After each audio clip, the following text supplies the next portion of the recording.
Shalom. Still in preparation for this Torah portion, Pikudei.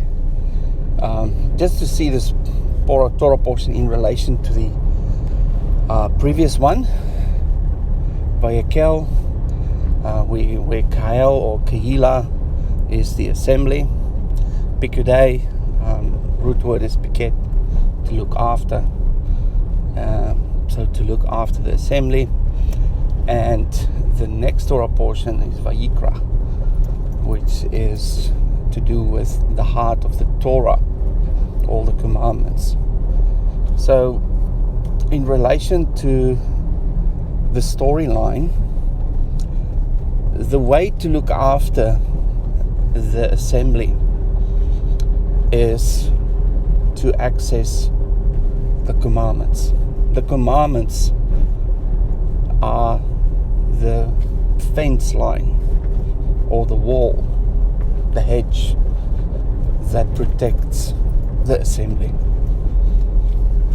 And that's one of the things we discovered in previous Torah portions as well.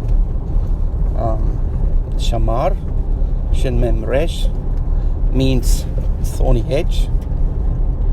Shin Mem, of course, are the two aspects of kingdom of the north, kingdom of the south, the spiritual and the physical. That connects. The physical is Mem, the spiritual is the Shin. Shin represents Yahweh's fire. The Mem represents man, and also man who became the Word, or the Word became man, which is Yeshua, which is also the Word, His Torah, which is the water of cleansing. That's also the water that nourishes and sustains. Now inside this thorny hedge, we get the hint of the word thorn, which links to Sinai, that also means thorn, and Cherob, that means sword, that also means to shine and I think to protect. And all those things are related to the thorny hedge. The Mem also represents the bread of life, which refers to the showbread, which is the word lechem, which comes from the root word lacham, that means army, war, and to fight. So it's all about protecting the assembly with what is within. Now those two symbols are also the two symbols found at the first tabernacle. Before the building of the tabernacle, it said that Moses moved his tent outside of the camp, and then the cloud, pillar of water, pillar of cloud, and pillar of fire was in front of the tabernacle, which was Moses' tent, and that was prior to him going up for the second time to get the renewed tablets, or the renewed restored covenant. And those two symbols are also relating to the Mem, the cloud of pillar, or the pillar of cloud, and the Shin, the pillar of fire. So we see those two aspects. We also saw the same symbolism in the holy place, where the Shin is associated with the menorah, the Mem is associated with the bread of life, which is also the word of Yahweh, which is the lechem, and associated with all the other things I mentioned. We also see the water and the fire in the outer court, which are the two objects, brazen objects. The brazen altar is the Shin, the fire of the sin sacrifices, burning away sin, and representing the sacrifice of Mashiach. The first thing you enter, as you enter, that you approach, and through his sacrifice you have access to the laver, which contains the water, mahim.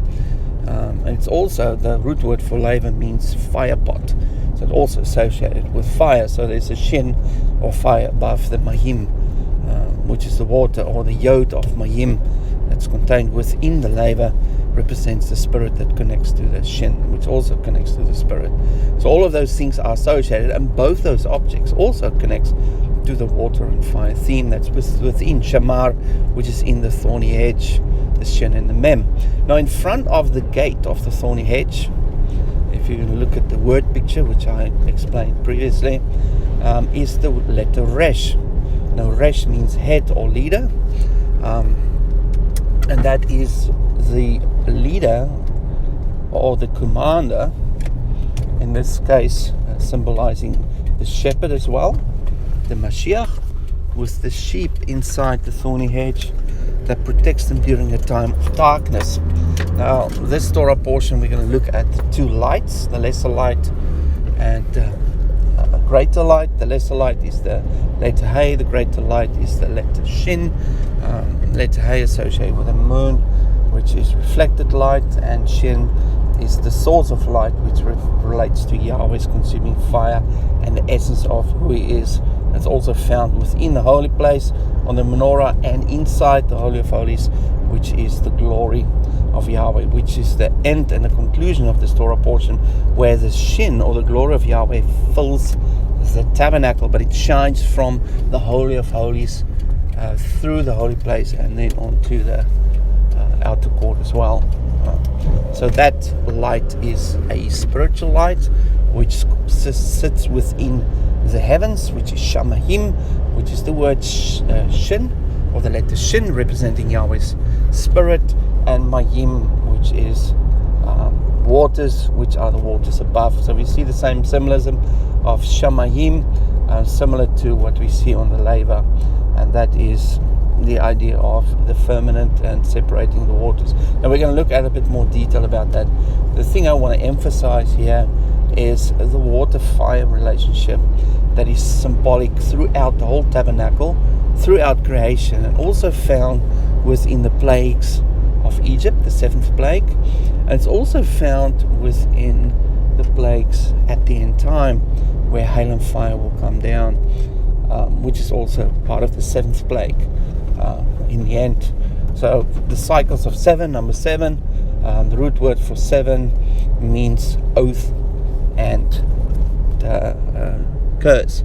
So there's a judgment and a covenant related to 7, and if you're not part of the covenant, you will be judged. So you need to come out of the things that will be judged, which is the system of Babylon, and become part of the covenant, which is inside the thorn hedge, inside the tabernacle, inside the household of Yahweh, inside the assembly, which is last week's Torah portion. And we're going to look at Vayikra next week. It's supposed to be this week, where we're going to study more about the mechanisms inside the tabernacle and all the sacrificial system processes and what it all entails. So very exciting study. Looking forward to that. I'll speak to you tomorrow when we do the Torah portion. Pick a day. Have a great day.